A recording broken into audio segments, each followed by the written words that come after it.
4월 셋째 주간입니다. 오늘은 좀 편안한 마음으로 바울에 대한 이야기를 해볼까 합니다. 사실 이 이야기를 하면 별로 편안하진 않아요. 이전에도 여러 차례 바울에 대해서 언급한 적이 있고, 바울을 이야기하는 이유는 바울의 개인적인 삶 이런 거를 이야기하고자 하는 것이 아니라 바울로 인해서 비롯된 기독론, 그래서 이 예수를 믿는 종교를 기독교라고 부르는 이 문제를 일으킨 주범이기 때문에 왜 이렇게 되어버릴 수밖에 없었느냐 하는 것이 바울에게 원인이 있기 때문에 바울 이야기를 자주 했던 거예요. 사실 교인들이 바울을 굉장히 좋아합니다. 어떻게 보면 수제자였던 베드로보다도 바울이 더 인기가 있는 것 같아요. 제가 한때 잠시 교단에서 일을 한 적이 있었는데, 그 교단에서 세례명을 받아야 한다, 일을 하려면 이런 얘기가 있어가지고 받았어요. 그래서 세례명을 뭐를 하나 라고 고민을 하는데 주변 분들이 다 바울이라고 해야 한다는 거예요. 바울 선생님이라는 거예요. 그래서 제 세례명이 아이러니하게도 바울입니다. 그만큼 교인들한테 인기가 있는 인물이에요. 바울은 여러 가지 전승이 있어요. 이 사람에 대한 전승이 있는데, 사실 전승이라는 게 뭐냐 하면, 요 근저에 이명박이가 자기 자서전 냈다고 하던데 그런 거예요. 살아있을 때도 쓰기도 하지만 사실은 사후에 주변 사람들이, 흠모하는 주변 사람들이 만들어낸 이야기가 전승이죠. 그러니까 대부분 전승들은 있는 이야기일 가능성은 많은데 그 이야기의 주인공이 본인일 가능성은 없다. 아주 희박한 거예요. 그러니까 좋은 이야기들, 괜찮은 이야기들, 그럴듯한 이야기들을 끄집어다가 짜집게서 만든 것이 일종의 전승이란 말이죠. 기독교 역사에서는 그런 사람들이 존재할지도 몰라요. 그러나 그것이 전승이 이야기하는 바로 그 사람이 아닐 가능성이 훨씬 더 많습니다. 그게 전승이라는 거예요. 그래서 전승에 대한 이야기는 별로 하고 싶지 않아요. 그냥 우리가 가지고 있는 복음서에 나타난 것만 가지고도 얼마든지 바울 이야기를 할 수 있으니까. 바울은 5지방에서 태어났다고 하죠. 로마의 식민지 도시 중에 하나입니다. 린넨이라고 부르는 천, 요새 붕대들 린넨이라고 부르는데, 그 옷감이 되게 유명했던, 천을 만드는 원료들을 생산하고 천을 생산하는 유명한 지방이에요. 그래서 바울 집안이 그 지역에서 그 천을 가지고 텐트를 만드는 일을 했다, 이렇게 이야기합니다. 그러니까 마치 지금 사람들이 생각할 때 캠핑 갈 때 치는 텐트, 이렇게 취미생활로 쓰는 텐트 정도로 생각하지만, 사실 그 지역에서의 텐트는 주택이나 마찬가지예요. 도시에 사는 사람들이 돌로 지은 집에서 살았다면 대다수 유목민들은 텐트에서 생활을 하니까 사실은 이동식 주택을 짓는 굉장히 중요한 소재였던 거예요. 그러니까 바울 집안이 꽤 잘 살았던 겁니다. 그래서 공부도 제법 한 것 같아요. 여러 가지 정황을 들여다보면. 근데 바울은 자기도 가업을 이어서 텐트를 만드는 일도 했다, 쉴 때는 이렇게 이야기하지만, 바울이 원래 뭐를 했는지가 사실 불명한데, 그중 하나가 유대 성전의 사제들로부터 돈을 받고 이단을 잡으러 다니는, 그 이단을 공개 처형을 하는 그런 역할을 맡던, 그러니까 재판관 역할을 맡았던 것이 보여지기도 해요. 스테반 집사를 돌로 쳐서 죽일 때 군중들이 옷을 벗어서, 웃옷을 벗어서 맡깁니다, 한 사람한테. 그 옷을 맡아보고 있는 사람, 그 사람이 재판관, 판관이에요. 죽여도 좋다, 이단이다 라고 하는 확정을 지어주는 사람이 바로 그 사람이에요. 바울이 그런 역할을 한 거죠. 공짜로 하지 않습니다, 그런 일들은. 그러니까 성전에서 돈을 받고 일을 했던 종교 장사체예요, 바울 자체가. 근데 얘가 교포란 말이죠. 로마 교육을 받았어요. 그래서 자기가 성경 여러 곳에, 행전도 그렇고 서신들에서 자기가 로마 시민인 걸 굉장히 자랑스러워해요. 이 로마 시민으로서의 자랑스러워하는 이 점, 자기가 그랬는지 후대의 제자들이 그랬는지는 모르겠지만, 이게 자랑스러운 일이겠느냐는 거죠. 유대는 로마의 침략을 받아서 식민지가 됐는데, 내가 그 침략자들의 시민권을 가지고 있다라는 것이 자랑스러운 일이야. 이게 마치 우리 왜 강점기에 나는 황국 시민이야, 나는 그 외의 시민권, 뭐 국민이야라고 하는 것과 별반 다르지 않는 거예요. 그러니까 이 바울이라는 인물을 들여다볼 때, 이 자가 본질적으로 매국 성향을 가진 자구나 라고 하는 것을 가지고 시작해요. 그게 없으면 꽝인 거예요. 한국 교회가 매국을 포장하면서 이 바울의 이런 면들을 지워버렸단 말이죠. 서양 애들도 이걸 특히 문제 삼지 않아요. 왜냐면 자기네가 제국주의니까, 자기네들이 충성하는 것이니까. 뭐 유럽은 너도 나도 다 자기가 로마 제국의 후예라고 하잖아요. 그러니까 로마의 시민권을 가지고 있다는 게 굉장히 자랑스러운 일이지만, 식민지 입장에서 볼 때는 정말 지독스러운 매국노인 거죠. 그러면서 자기 종교의 유대교 신전에 사주를 받아 돈을 받아 일을 하면서 이단 사냥을 했다. 아주 재미있는 인물입니다. 이 성격 파탄이 아니면 불가능한 일을 하고 다니는 거예요, 바울이. 근데 이 바울이 유대교가 몰락하면서, 예루살렘이 함락당하고 몰락하면서 종교 장사가 끝나게 됩니다. 수입이 없어지는 거예요. 근데 텐트 만드는 일 하면 되죠. 근데 그게 안 돼요. 종교쟁이로 밥 먹던 것들은 이 미련을 버리지 못합니다. 그러니까 목사들이 성추행도 하고 뭐 온갖 개 잡짓거리 하다가 쫓겨나면 다른 교단으로 와서 또 목사 짓을 해요. 배운 짓이 그거니까. 도둑질이 그거고, 그것처럼 자기네들한테 잘 맞는 일도 없고 자기네들 자신한테 그것처럼 쉬운 일도 없는 거예요. 땀 흘려 일할 필요도 없고 그냥 건물 하나 얻어놓고 주말만 나불나불 대면은 알아서 교회들이 돈을 척척 집어주니까 이것처럼 좋은 직업이 없는 거죠. 바울도 마찬가지예요. 종교라고 하는 직업을 버릴 수 없었던 겁니다. 그래서 뭔가 새로운 종교를 해야겠다. 유대교가 망했으니까. 그렇지만 자기 기반은 교포들이란 말이에요. 자기가 유대인이기 때문에. 신앙심을 갖고 있고 종교성을 가지고 있는 이 교포들을 상대로 뭔가 장사를 할 게 없을까 하다가 발견한 것이 예수를 따르는 집단. 베드로하고 뭐 12 제자들이 있었다고 하잖아요. 사도들이. 그들이 이것저것 다니면서 이야기했던 예수의 이야기에 귀가 솔깃해진 겁니다. 이거라면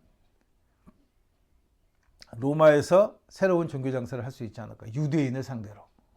그리고 또 하나는 중앙 집권에서 밀려나가지고, 정치에서 밀려나가지고 외곽지에 귀양 오다시피 한 것처럼 되어 있는 몰락한 로마 귀족들.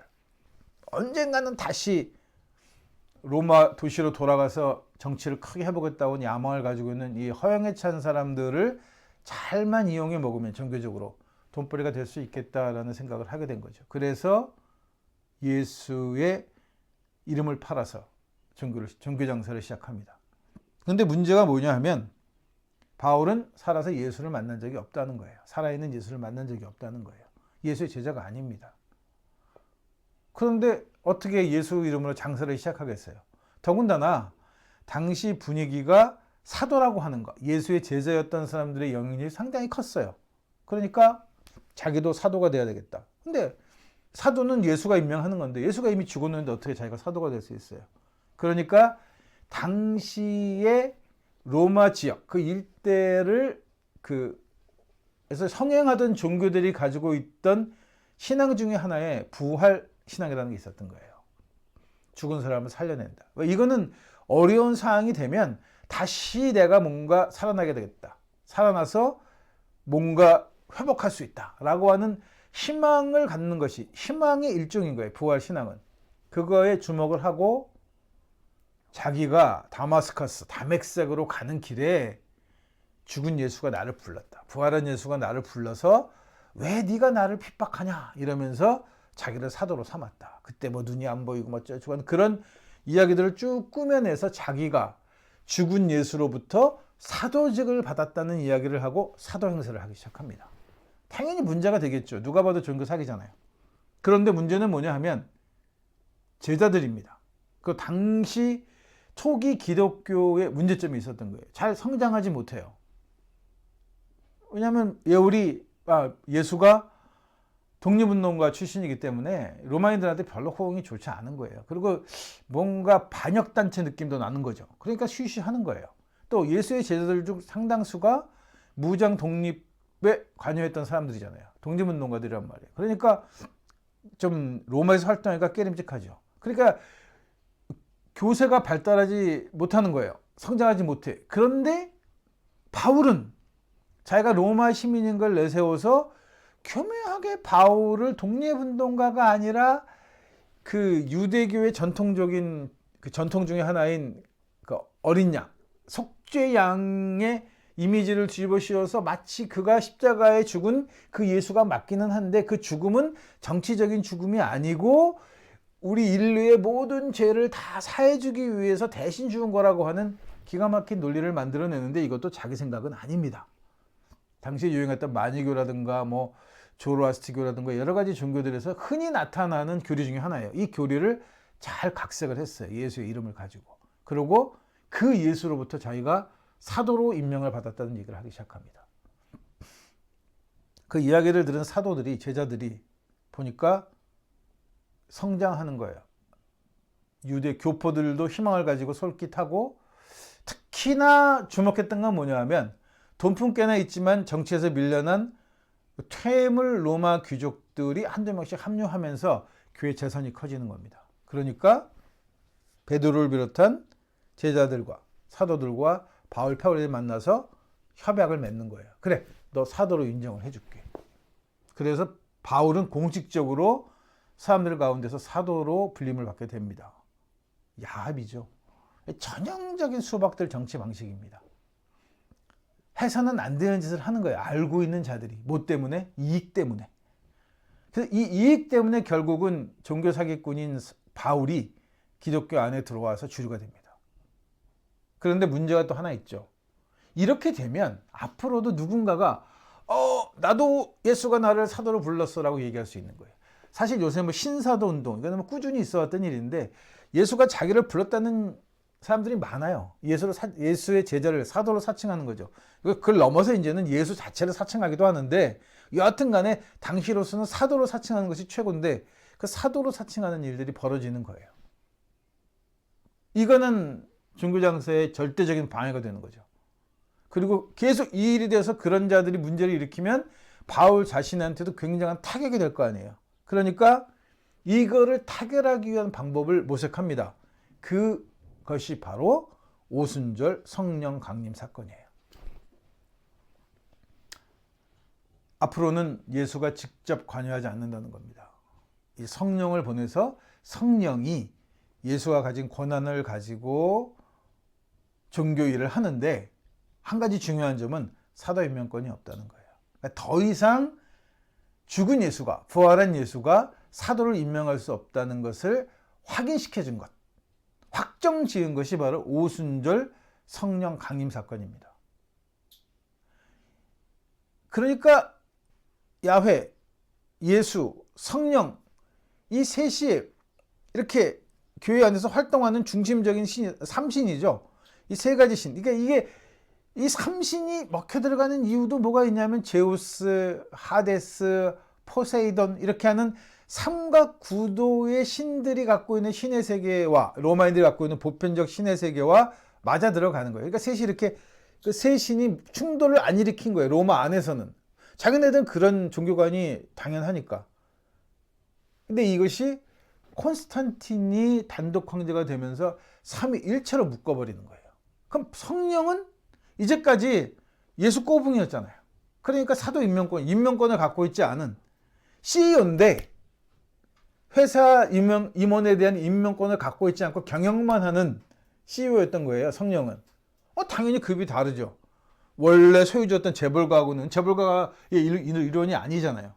근데 콘스탄틴이 아니야, 이제 걔도 재벌이야 이렇게 얘기하니까 발끈하는 거예요. 그래서 결국은 이 문제가 지금도 삼위일체론이 삼위일체, 뭐 삼위이체라고 하는데 정교회는 여전히 성령을 예수와 동급으로 생각하지 않습니다. 그래서 제가 얼마 전 쓴 글에서 가톨릭, 개신교, 정교회 이 세 종교, 기독교의 대표적인 기독론을 기반으로 하는 대표적인 이 교단에서 누가 가장 초기 기독교와 유사하냐 하면 바로 정교회라고 말씀드린 이유예요.